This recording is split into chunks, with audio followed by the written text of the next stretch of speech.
Hello friends, welcome to study with Mayank. My self Shanti. तो friends चलिए आज हम चैप्टर 13 देखते हैं। हमारे चैप्टर 13 में है गति एवं समय। गति मतलब स्पीड, समय मतलब टाइम। तो फ्रेंड्स इसमें हम आज जानेंगे कि गति और समय क्या होता है, इसका मापन किस प्रकार से किया जाता है ना।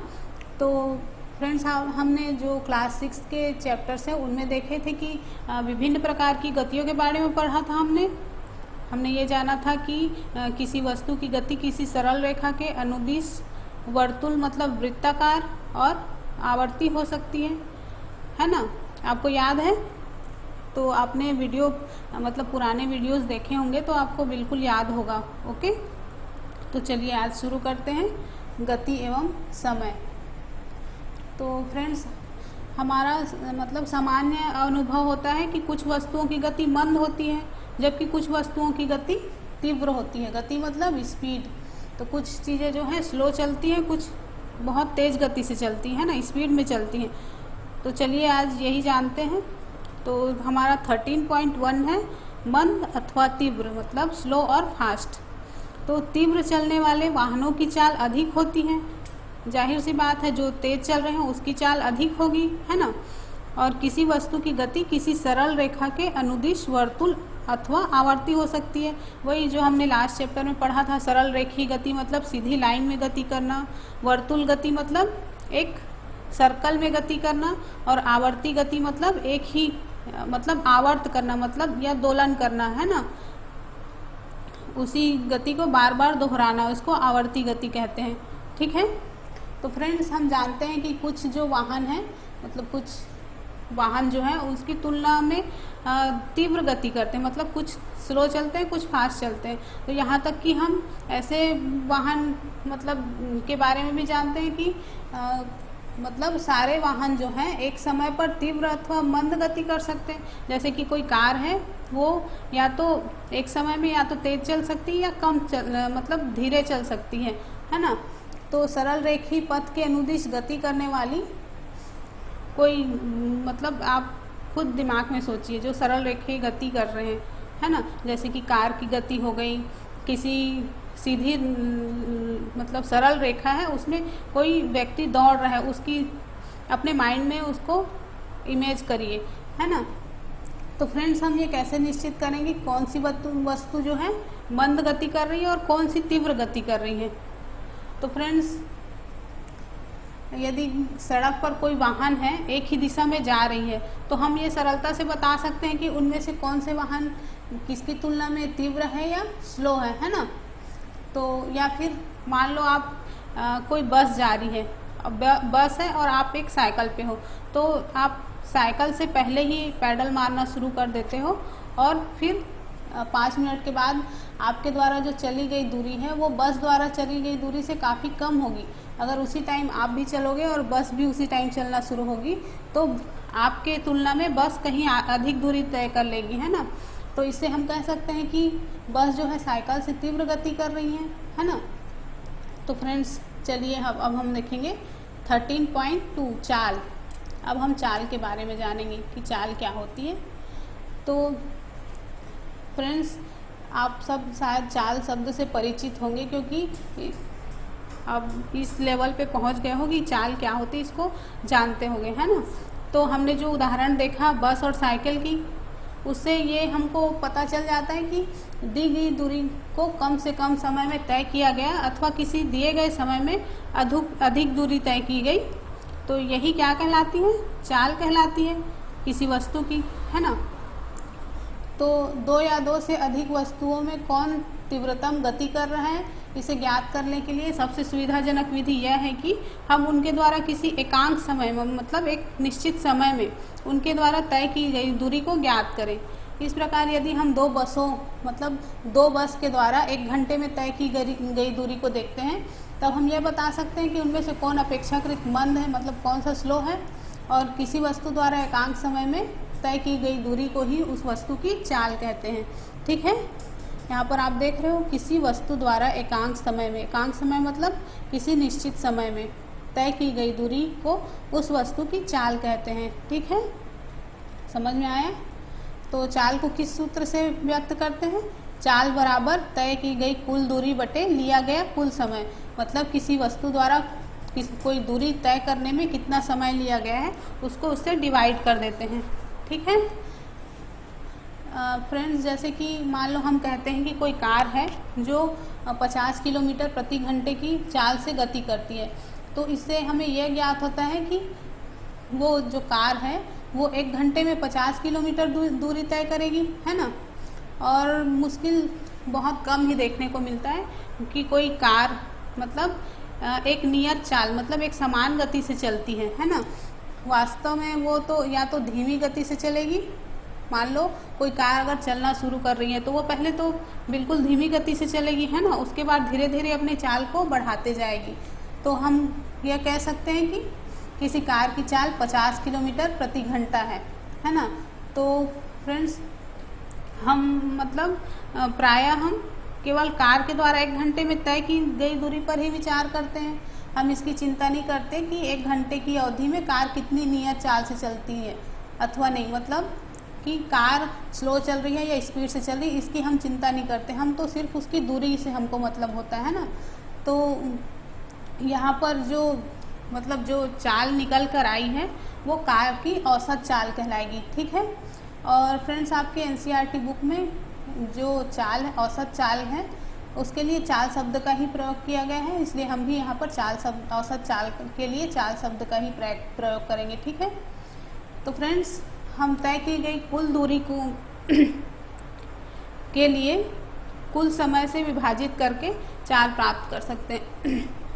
मतलब हम तय की गई कुल दूरी को कुल समय से विभाजित करके क्या प्राप्त कर सकते हैं, चाल प्राप्त कर सकते हैं। जैसा कि ये सूत्र दिए हैं, चाल बराबर तय की गई कुल दूरी बटे लिया गया कुल समय।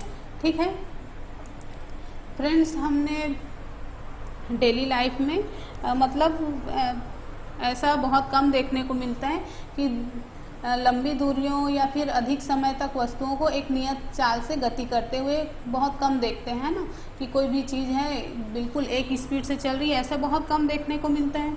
यदि किसी सरल रेखा के अनुदिश गति करने वाली वस्तु की चाल परिवर्तित होती रहती है तो किसी सरल रेखा के अनुदिश मतलब कोई सरल रेखा है उसकी दिशा में गति करने वाली वस्तु की चाल परिवर्तित होती रहती है, कभी स्लो चलेगा तो कभी स्पीड से चलेगा, तो उस वस्तु की चाल असमान कही जाएगी। ठीक है।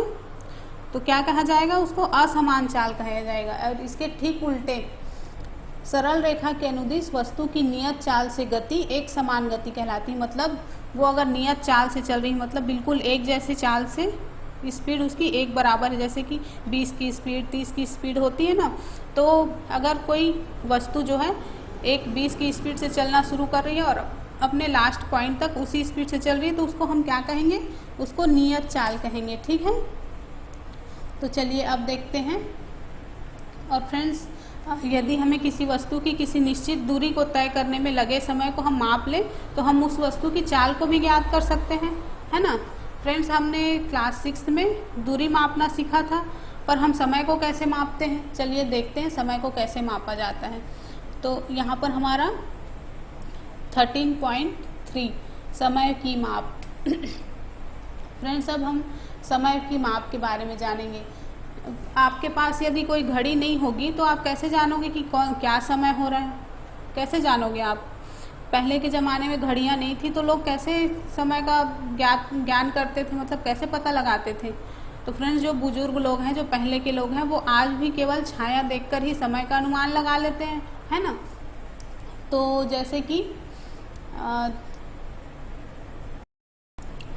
कि हम एक माह के लिए काल के अंतराल को कैसे मापते हैं, एक वर्ष के काल के अंतराल को कैसे मापते हैं। काल का अंतराल मतलब कोई दो समय के बीच की, मतलब 2 टाइम पॉइंट है, 2 टाइम पीरियड है, उसके बीच का जो समय है उसी को काल अंतराल कहते हैं। ठीक है। तो हमारे जो पूर्वज हैं, मतलब पहले के जो लोग हैं, वो प्रकृति में बहुत सी घटनाएं ऐसी घटती रहती जो निश्चित समय के पश्चात दोहराई जाती हैं, है ना। तो उसको देखा करते थे वो लोग। जैसे कि उदाहरण के लिए क्या है कि लोग जो पहले के लोग हैं उन्होंने पाया कि सूर्य प्रतिदिन प्रातः उदय होता है है ना, सुबह रोज डेली निकलता है। तो एक सूर्योदय से अगले सूर्योदय के बीच के समय को एक दिन कहा गया। मतलब उन्होंने एक सूर्योदय से दूसरे सूर्योदय के बीच के समय को क्या कहा, एक दिन कहा, ठीक है। और इसी प्रकार एक अमावस्या से अगली अमावस्या के बीच के समय की माप को माह के रूप में ज्ञात किया। मतलब उसको वो लोग एक माह मानने लगे। एक अमावस्या से दूसरी अमावस्या के बीच के टाइम को एक माह बोला उन्होंने। और एक वर्ष के लिए क्या किया, तो एक वर्ष के माप के लिए उसी समय के लिए नियत किया गया जितने समय में पृथ्वी जो है सूर्य की एक परिक्रमा पूरी करती है, तो इसको एक वर्ष बोला जाता है ना। तो फ्रेंड्स, हम डेली लाइफ में इतनी लंबी टाइम पीरियड को तो नापना बहुत कम पड़ता है। हम जैसे कुछ काम करना होता है हमको, तो हम दिन में काफ़ी छोटे छोटे समय अंतरालों को मापने की आवश्यकता पड़ती है। जैसे कि समय मापने की सबसे समान युक्ति क्या है, तो घड़ियां हैं। यहाँ पर लिखा है समय मापने की सबसे समान युक्ति घड़ियां हैं। घड़ियों में आवर्ती गति का उपयोग किया जाता है, ठीक है। तो फ्रेंड्स, ये जो घड़ियां हैं ये कैसे समय का पता लगाती हैं, इससे कैसे हमें समय का ज्ञान होता है। तो ये जो घड़ियों की कार्यविधि वो काफ़ी जटिल है। उसके अंदर ऐसे मशीनें फिट की जाती हैं जिससे जो समय है वो एक निश्चित अंतराल में चलता जाता है। परंतु ये जो सभी घड़ियां हैं वो आवर्ती गति का उपयोग किया जाता है। आवर्ती गति मतलब एक निश्चित समय के अंतराल में उसी को दोहराना, है ना, उसी को आवर्ती गति कहते हैं। तो आवर्ती गति का एक उदाहरण सरल लोलक है। सरल लोलक क्या होता है, तो सरल लोलक धातु के छोटे से गोले को या पत्थर के टुकड़े को किसी धागे के द्वारा बांध दिया जाता है और उसको एक स्टैंड में लटका दिया जाता है। और जो धातु का गोला है उसी को गोलक या लोलक बोला जाता है, ठीक है। चलिए डायग्राम देखते हैं।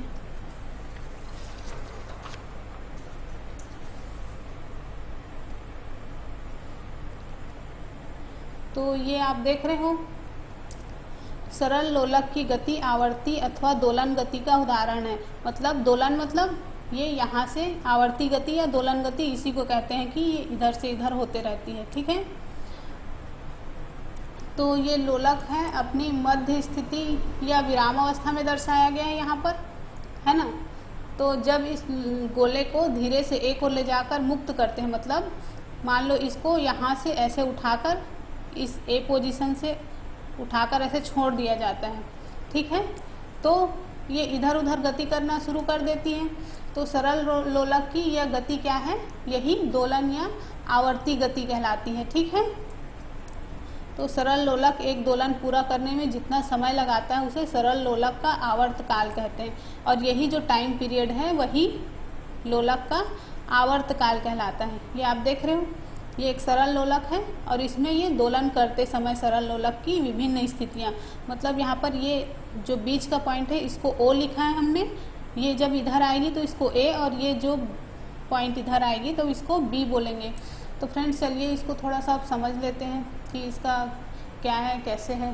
तो जब ये गोलक क्या है अपनी मध्य स्थिति मतलब ओ से शुरू करते हैं और इसको यहाँ पर ए तक, फिर से ए से बी एवं बी से ओ पर आता है। मतलब ये ए से बी में जाएगा, बी से फिर यहाँ पर आएगा, फिर यहाँ से ऐसे जाएगा, फिर आएगा, फिर जाएगा। तो यही क्या कहलाता है, दोलन कहलाता है। और जब एक बार ये यहाँ से यहाँ तक जाकर पुनः वापस आया तो यही इसका एक दोलन कहलाएगा, ठीक है। और ये जो लोलक है तो तब भी एक दोलन पूरा करता है जब इसका गोलक एक चरम स्थिति मतलब एक ए स्थिति से बी स्थिति पर तथा बी से फिर ए स्थिति पर आता है, ओके। तो इस तरह से ये लोलक है और ये दोलन के मतलब पूरा करता है। और जब ये ए पर आ जाता है तो सरल लोलक एक दोलन पूरा करने में जितना समय लगाता है उसे उस सरल लोलक का आवर्त काल कहते हैं, ठीक है। चलिए आगे देखते हैं।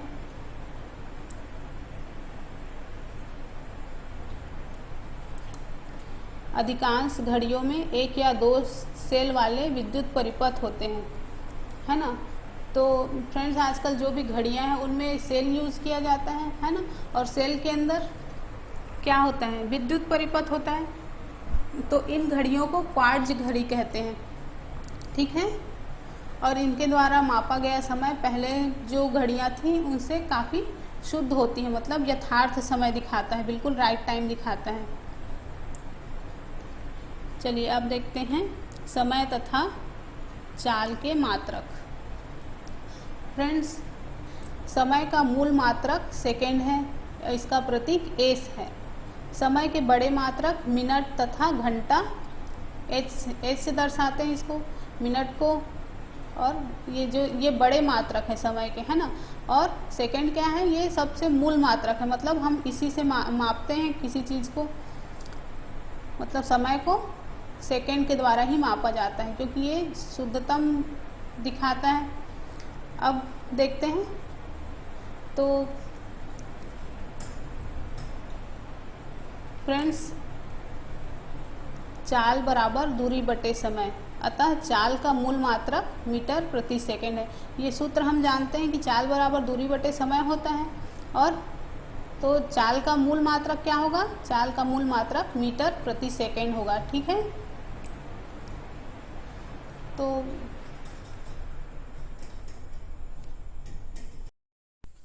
फ्रेंड्स, मात्रकों को हमेशा एक वचन में लिखा जाता है। उदाहरण के लिए हम देखेंगे कि जैसे 50 किलोमीटर लिखते हैं तो हम उसको 50 km ही लिखेंगे, 50 kms नहीं लिखेंगे। जैसे कि 8 सेंटीमीटर लिखते हैं तो उसको 8 cms ही लिखेंगे, ठीक है। और जैसे कि हमें ज़रूरत पड़ती है, मतलब आवश्यकता के अनुसार समय के अलग अलग मात्रकों का उपयोग करते हैं। जैसे कि आपकी आयु को दिन अथवा घंटों में व्यक्त करने की अपेक्षा वर्षों में व्यक्त करना ज़्यादा अच्छा होता है। और इसी प्रकार मान लो आपका घर से कोई एक निश्चित दूरी है, उसको नापने के लिए हम वर्षों का उपयोग नहीं कर सकते, मतलब ये बेवकूफ़ी होगी। तो उसके लिए दूरी को मापने के लिए किलोमीटर का यूज़ कर सकते हैं, है ना। तो 1 सेकेंड का काल अंतराल कितना छोटा अथवा बड़ा होता है, मतलब जो सेकेंड है वो बिल्कुल छोटा समय अंतराल है। जैसे कि आप कोई शब्द एक बार बोलते हो और उसको एक निश्चित समय तक रिपीट करते हो, है ना, तो उसके बीच में जो समय लगता है, जैसे कि मान लो आप अपनी नाड़ी है, उसको जो नाड़ी को छूकर उसको मापते हो, तो आप देखो कि 1 मिनट में कितने बार धक धक करता है। तो जो हमारी नाड़ी है वो 1 मिनट में 72 बार, अर्थात लगभग 10 सेकेंड या 12 बार स्पंदन करती है, जैसे कि हमने लास्ट चैप्टर में पढ़ा था। फ्रेंड्स, ये जो मतलब इसके खोज के पीछे एक कहानी है कि किसी दिए गए लोलक का आवर्तकाल नियत होता है, मतलब कोई जो लोलक है उसका आवर्तकाल एक निश्चित समय ही होगा। तो हमारे जो सुप्रसिद्ध वैज्ञानिक हैं, जैसे जो गैलीलियो गैलीली, उसका नाम तो आपने सुना ही होगा। तो कहा जाता है कि एक बार गैलीलियो मतलब चर्च में बैठे थे, तो उन्होंने देखा कि छत से जंजीर से एक लैंप लटका है ना, और वो एक ओर से दूसरी ओर धीमी गति कर रहा है। तो मतलब उनको देखकर ये आश्चर्य हुआ कि लैंप के एक दोलन पूरा करने के अंतराल में उनकी जो नब्ज है, मतलब उनकी धड़कन की संख्या हर बार समान होती थी। तो गैलीलियो ने अपने परीक्षण को सत्यापित करने के लिए अनेक तरह के लोलकों का प्रयोग किया, और उन्होंने ये पाया कि किसी दी गई लंबाई का लोलक सदैव एक दोलन पूरा करने में समान समय लेता है, ठीक है। तो इस जो गैलीलियो ने ये जो प्रेक्षण किया, उससे लोलक युक्त घड़ियों के विकास को एक नई दिशा मिली, ठीक है। तो फ्रेंड्स, आप देखे हो लोलक वाली घड़ी मतलब दोलन करती है जो घड़ी, तो इसी तरह कमानी घड़ी और कलाई घड़ी, लोलक युक्त घड़ी, ये सब उसी के एक रूप हैं, ठीक है। तो फ्रेंड्स, जब ये लोलक वाली घड़ी प्रचलित नहीं हुई थी, तब संसार के अलग अलग जगहों में मापन के लिए बहुत सी युक्तियों का यूज किया जाता था, जैसे कि धूप घड़ी। धूप घड़ी का एक उदाहरण है जंतर मंतर, है ना, जंतर मंतर के बारे में आप सुने होंगे, तो वो एक धूप घड़ी का ही उदाहरण है, ठीक है। और रेत घड़ी, जैसे कि ये चित्र में देख रहे हो आप, ये रेत घड़ी है, और ये जल घड़ी। तो ये पहले ज़माने में यूज़ किए जाते थे समय को मापने के लिए। ठीक है, तो चलिए अब आगे देखते हैं।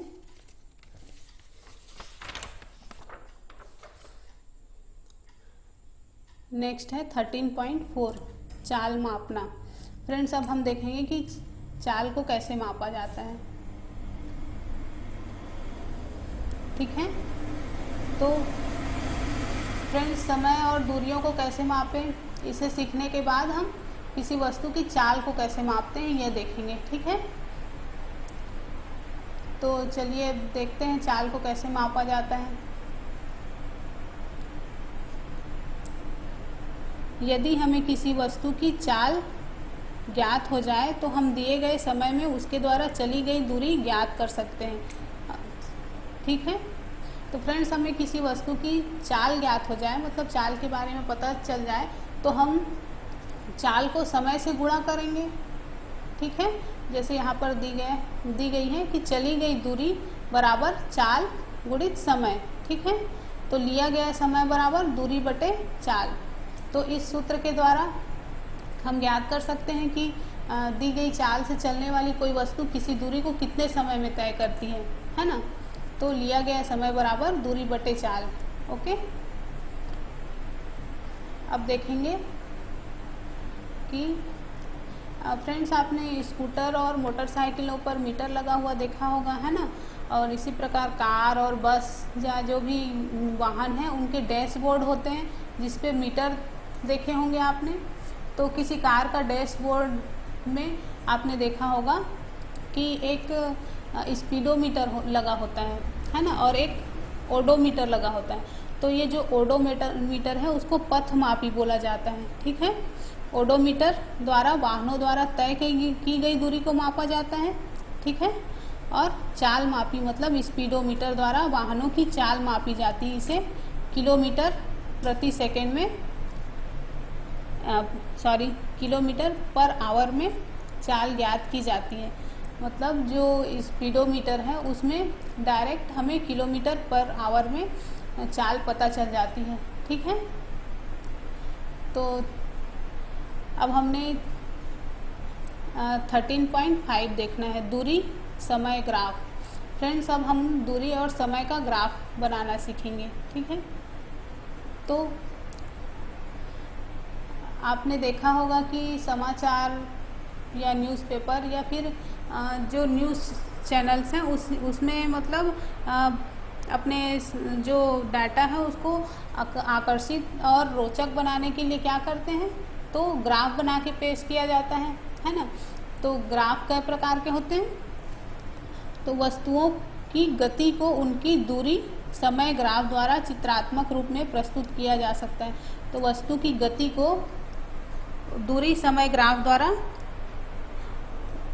मतलब डायग्रामेटिक रूप में प्रस्तुत किया जा सकता है। ठीक है, और नियत चाल से गति करने वाली वस्तु की दूरी समय ग्राफ के सरल रेखा होती है, एक सरल रेखा होती है। ठीक है, मतलब कोई भी वस्तु जो है नियत चाल से गति कर रही है तो उसका जो समय के सापेक्ष उसका ग्राफ बनाएंगे तो वो एक हमें सरल रेखा में प्राप्त होगी, क्योंकि चाल नियत है। जैसे कि यहाँ से शुरू की और समान गति से चलते हुए यहाँ तक आई तो हमें एक नियत रेखा प्राप्त होगी, सरल रेखा प्राप्त होगी। ठीक है, और ये जो ग्राफ है वो स्तंभ ग्राफ, वृत्तारेख या पाई या रेखा ग्राफ कहलाते हैं। ठीक है, तो दूरी समय को सामान्यतः रेखा ग्राफ द्वारा निरूपित करते हैं। मतलब दूरी समय का जो ग्राफ बनता है उसको रेखा ग्राफ के द्वारा दर्शाया जाता है। चलिए देखते हैं, एक ग्राफ बनाया मैंने।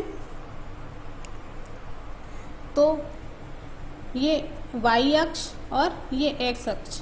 तो x अक्ष में हमने समय को लिया है और y अक्ष में दूरी को लिया है किलोमीटर में, और समय को हमने मिनट में लिया है। जैसे 8 बज रहे हैं, यहाँ पर 8:30, 9, 9:30, 10, 10:30।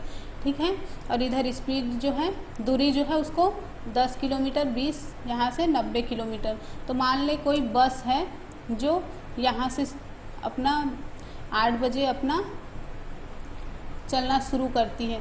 ठीक है, और 8:30 में वो कितनी दूरी तय करेगी, तो ये हमने ग्राफ खींचा है। तो 8.5 में वो 20 किलोमीटर दूरी तय कर रही है। इसी तरह हम समय के सापेक्ष उसकी दूरी को नाप सकते हैं, ठीक है, उसको ग्राफ के रूप में प्रदर्शित भी कर सकते हैं, ठीक है।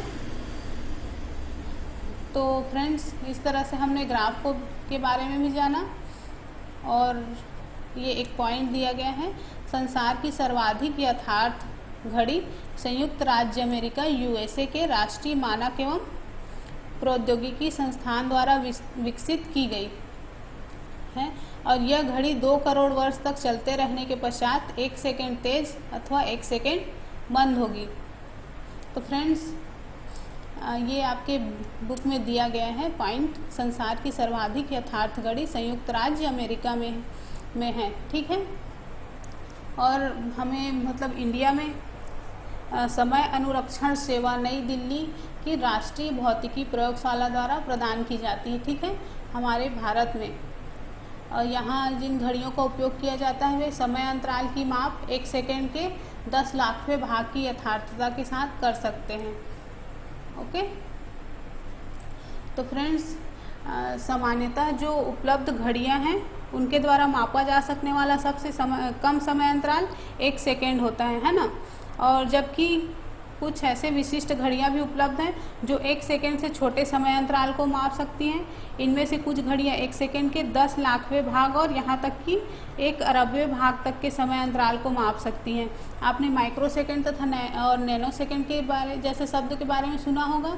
तो 1 माइक्रो सेकेंड का 10 लाखवां भाग होता है, ठीक है, और 1 नैनो सेकेंड का 1 अरबवां भाग होता है। इतने छोटे समय अंतराल को जो घड़ियाँ मापती हैं उनका उपयोग वैज्ञानिक अनुसंधानों के लिए किया जाता है, ठीक है।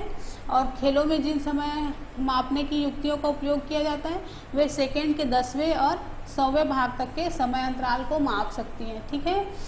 और इसके विपरीत मान लो जैसे कि कोई ऐतिहासिक घटना है जो पहले जो घट चुकी है, उन घटनाओं को समय को शताब्दी या सहस्त्राब्दियों में व्यक्त किया जाता है।